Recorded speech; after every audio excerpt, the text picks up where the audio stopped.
Riesgos para sufrir gastritis, sobrepeso, obesidad y osteoporosis, y algunas de las recomendaciones para evitar cada una de ellas.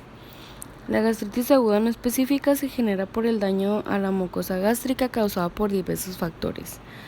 Uno de los factores puede ser la ingesta de alcohol, también pueden ser medicamentos o alimentos irritantes tales como chile, vinagre, limón y harinas procesadas.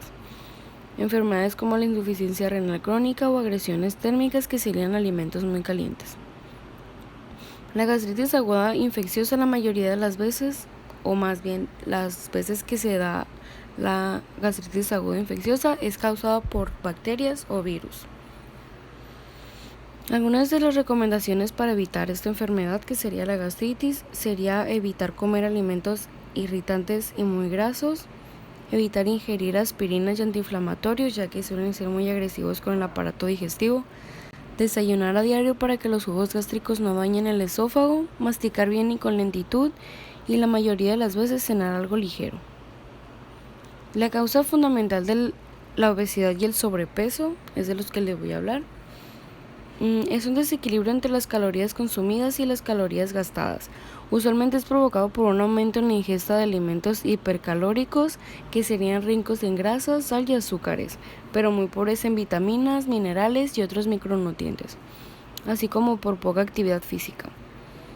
Los factores que están asociados a la obesidad y al sobrepeso son los factores genéticos, metabólicos y culturales. Genéticos sería por familiares, metabólicos, alteraciones hormonales, y los culturales serían como ambientales, nivel socioeconómico, tabaquismo y alcoholismo. Algunas de las recomendaciones sería consumir pescado al menos 2 veces por semana, aumentar el consumo de frutas y verduras, elegir un consumo de granos enteros, que sería como pan integral o cereales integrales, en lugar de harinas refinadas, pero no los consumas en exceso porque también puede hacer daño. Realizar el deporte que más te guste o el tipo de ejercicio que más disfrutes, y tomar agua natural en tus tiempos de comida. Osteoporosis.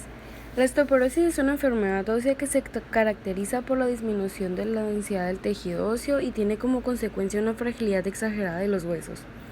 Algunos de los factores de riesgo que se han asociado a la osteoporosis es ser mujer mayor de 50 años, posmenopáusica con alteraciones menstruales, que sería la menopausia temprana, antecedentes de familiares con osteoporosis, uso de esteroides, anticonvulsionantes, consumo de alcohol o tabaquismo, pobre ingesta de calcio, anorexia o bulimia, artritis reumatoide, ingesta excesiva de cafeína, que sería más de 4 tazas al día. Algunas de las recomendaciones para evitar la osteoporosis sería que los alimentos tienen que contener vitamina D, que son pescado, salmón, atún, aceites de pescado, hígado, yema de huevo, lácteos y alimentos fortificados con vitamina D. Los que contienen calcio serían los lácteos, sardinas, legumbres y verduras, que se fiebre, causas y cuidados generales. Al incremento súbito de la temperatura por encima de los valores normales se le denomina fiebre. La causa más frecuente es una infección, pero también se presenta por alteraciones hormonales. Enfermedades neoplásticas, que sería leucemia, cáncer o linfomas. Enfermedades inmunológicas, que sería lupus, artritis y vasculitis. Y enfermedades neurológicas. El tratamiento de la fiebre depende mucho de su causa. Usualmente se indican cuidados generales como quitar el exceso de ropa, tener una adecuada ventilación en la habitación, tomar un baño con agua tibia e ingerir suficientes líquidos. Si la fiebre no se reduce y se acompaña con otros síntomas, se puede tomar medicamentos, pero debe ser administrado de una forma cuidadosa y ser proporcionados por un especialista. Aparato excretor y cómo funciona la nefrona en la producción de orina. Uno de los órganos del aparato excretor es el riñón, que es un órgano par que se encuentra en la región posterior del abdomen. Sus dos funciones principales son la eliminación de agua en forma de orina y la regulación de la presión arterial.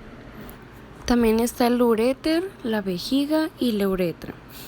El uréter es el conducto por el cual se transporta la orina desde el riñón hasta la vejiga. Está ubicado en la región visceral abdominopélvica. La vejiga, localizada en la cavidad pélvica, se encuentra entre el pubis y el rector en el hombre, y entre el pubis en la cavidad genital de la mujer. Más abajo se encuentra la uretra. En el hombre la próstata está debajo de la vejiga. Tiene la función de almacenar la orina, por lo que es una especie de bolsa muscular con una gran capacidad de distensión. Guarda entre 300 y 500 mililitros de orina en condiciones normales, pero puede llegar a almacenar hasta 2 litros. En su porción inferior se forma un cuello vesical estrecho que continúa con la uretra.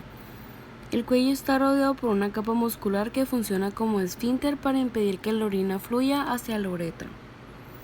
La uretra es un conducto excretor de la orina que se extiende desde el cuello de la vejiga hasta el meato urinario externo.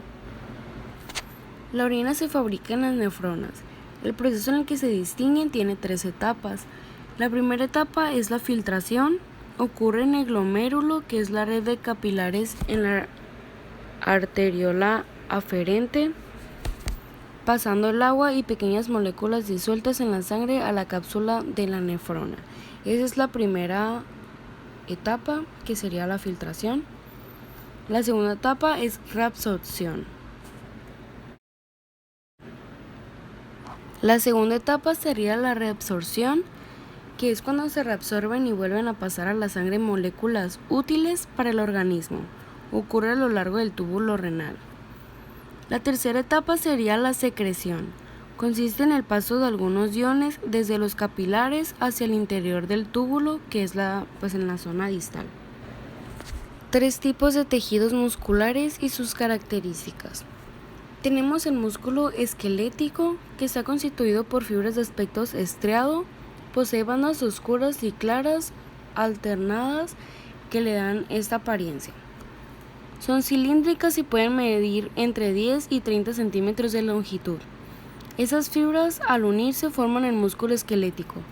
Se llaman así porque la mayoría están unidas a los huesos. Esos músculos se movilizan voluntariamente. Otros, como el diafragma, se movilizan de manera subconsciente. No obstante, algunos músculos con movimientos constantes también pueden ser controlados de manera consciente. Por ejemplo, si se requiere dejar de respirar, es posible detener el diafragma. Músculo cardíaco. Las fibras que lo forman, al igual que el músculo esquelético, son estriadas y miden cerca de 0.1 milímetros de longitud. Actúan de manera involuntaria, es decir, su contracción y relajación no se controla conscientemente. Este músculo constituye la mayor parte de las paredes del corazón. Y por último tenemos el músculo liso. Las células de ese tejido son fusiformes, que serían en forma de uso, miden entre 0.02 y 0.5 centímetros de longitud. Ese tejido está presente en la pared de las estructuras huecas, como los vasos sanguíneos, la vía aérea, el sistema digestivo, el genitourinario, al igual que el tejido cardíaco, actúa de manera involuntaria. Ahora hablaré sobre el proceso de contracción del músculo esquelético, algunos de sus componentes y las partes que intervienen en él. Para que el músculo lleve a cabo el proceso de contracción es necesario un estímulo. Este se realiza a través de la unión neuromuscular, la cual consiste en una sinapsis, que es una unión que permite el paso de un impulso eléctrico entre 2 neuronas, entre la terminal axónica y una fibra muscular. El axón, al acercarse a la fibra, se ramifica y forma varias terminaciones denominadas botones terminales. Dentro de estos botones se encuentran las vesículas sinápticas, que contienen acetilcolina, que es ACH, la cual es el neurotransmisor que se une a los receptores para ACH. Estos se encuentran en la membrana muscular o placa motora terminal y disparan el potencial de acción muscular.